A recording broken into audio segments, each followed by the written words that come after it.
ओम नमस्ते आर्य वीरों, कैसे हैं आप सभी। मैं आचार्य वेदार्थ आर्य आज आपके समक्ष लेकर आया हूं एक विद्या भरा मंत्र।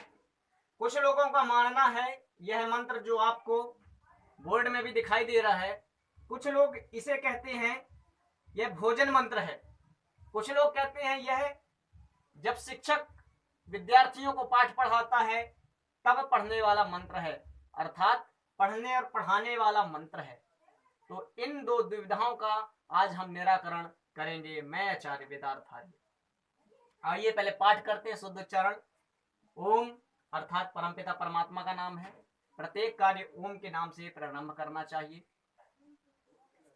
ओम सहना भवतु सहना भवतु सहनौ भुनक्तु सह वीर्यं कर्वावहै तेजस्विनावधीतमस्तु मा विद्विषावहै।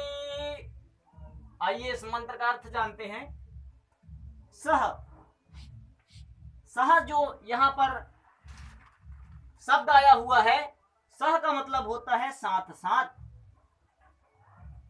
नौ यहां पर इकोयर्ची संधि लगी हुई है। नौ मतलब हम दोनों, और यहां पर आया है अवतु। अवतु अर्थात रक्षण करना। अवरक्षण धातु से अवतु शब्द बना है जिसका मतलब होता है रक्षा करना। अर्थात एक आचार्य अपने शिष्य अपने बालकों से, ब्रह्मचारियों से, और एक ब्रह्मचारी आचार्य परमपिता परमात्मा से कहता है कि हे परमपिता परमात्मा, मैं और मेरे द्वारा पढ़ाए गए विद्यार्थी हम दोनों एक दूसरे की साथ साथ रक्षा करें, एक दूसरे का पालन पोषण करें। आगे सहनौ भुनक्तु, यहां पर भी भुंगतु शब्द आया है। तो ऐसा देखने में आता है कि आरएसएस में यह मंत्र भोजन के समय में प्रयुक्त किया जाता है। शायद वह इस विषय से अज्ञानित होंगे, उन्हें जानकारी नहीं होगी। यह भुंगतु का शब्द तो पालन पोषण के अर्थ में ही है, किंतु महर्षि पाणिनि कहते हैं भुजो नवने, भुजो नवने अर्थात यदि यह खाने के अर्थ में होता तो यहाँ भुंगतु नहीं होना चाहिए था। यहाँ क्या होना चाहिए था प्रिय विद्यार्थियों? भुंगते।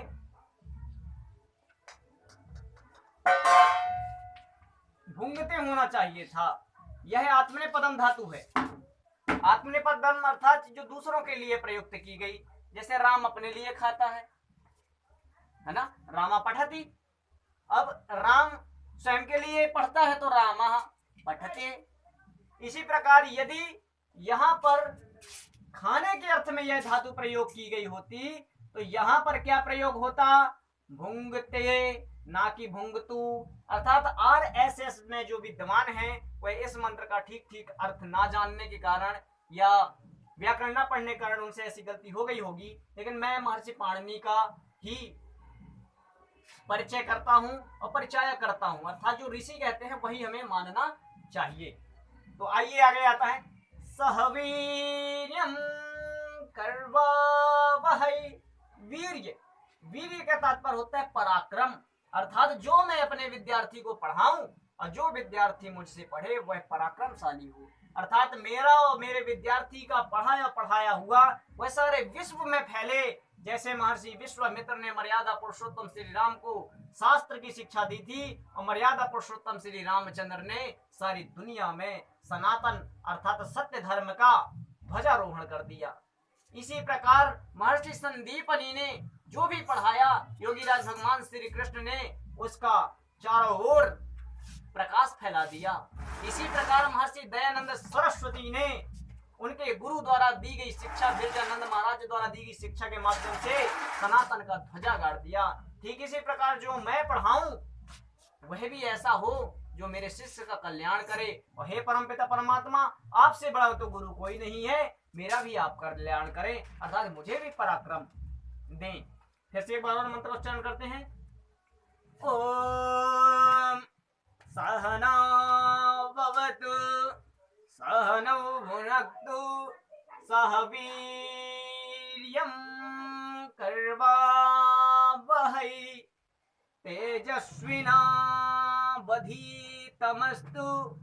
मा विद्विषावहै।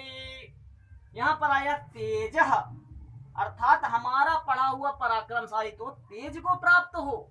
अश्विन मतलब हम दोनों आपसी में ऐसा पढ़े तेज को प्राप्त करे। तेज जैसे सूर्य का प्रकाश चारों ओर फैलता है, ठीक हमारा। अधीतम अस्तु, इंग पूर्वक धातु से बना। अधीत मतलब होता है पढ़ना पढ़ाना, जैसे अधीते अधीताम ऐसे रूप चलते हैं।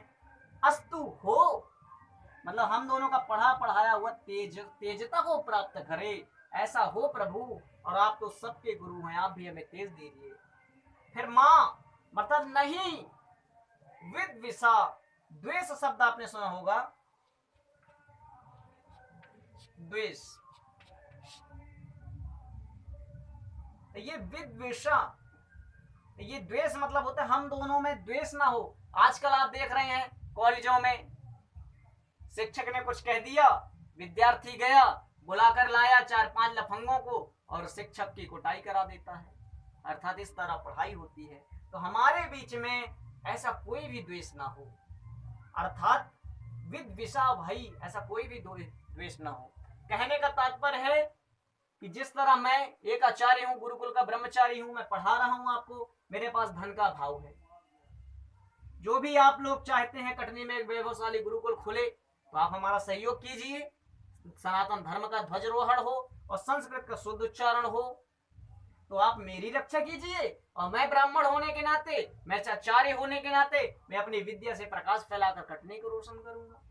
भुंगतु अर्थात आप मेरा पालन पोषण करें और मैं आपको विद्या से पालन पोषण करूंगा। सह वीर्यम, मैं आपको ऐसी विद्याएं बताऊंगा जिससे आप पराक्रमशाली होंगे, और आप मुझे धन ऐश्वर्य से मेरी रक्षा कीजिए, अर्थात मुझे वो साधन उपलब्ध कीजिए जिससे मैं इस कटनी का कल्याण कर सकूं।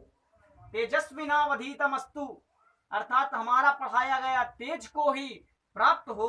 वधीतमस्तु अर्थात हम मिलकर पढ़े पढ़ावे और सत्यवाद को ही पढ़े पढ़ावे। बुद्धि से ही निर्णय लें, बल से निर्णय लें, शास्त्र का ही प्रमाण माने, वेद का ही प्रमाण माने, ऋषियों का ही प्रमाण माने। हम किसी भी ढोंगी पखंडी बाबा अडम्बरों का बिल्कुल भी कदाचित कदाचित कदाचित प्रमाण न माने। विद्विषा वही, और मेरे और आपके बीच में किसी भी प्रकार का द्वेष ना हो। तो कैसी लगी आपको यह कक्षा? अच्छी लगी होगी। फिर से पुनः एक बार नमस्ते करते हैं। ओम नमस्ते जी। अगली क्लास में हम फिर मिलेंगे वर्ण उच्चारण शिक्षा क्रमांक 2 भाग के साथ। नमस्ते जी।